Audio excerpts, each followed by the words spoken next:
যতই পাঠাও মোদি যোগী শাহ বর্মা ভান্ডারী, আমাদের রাস্তা দিদিতেই উন্নয়নের কান্ডারি।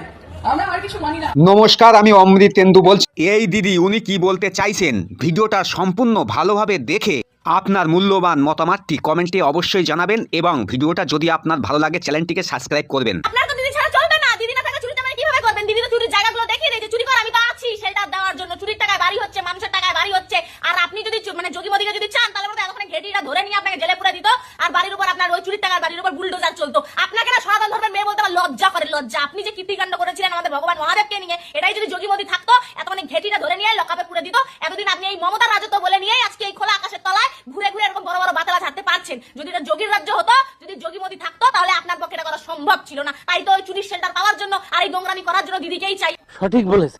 ঠিকই কথা বলেছেন প্রতিবাদী টুম্পাদি। টুম্পাদির মতে আমি একমত। রাজনীতি করতে গিয়ে হিন্দু ধর্মকে কলঙ্কিত করেছে সায়নী ঘোষ।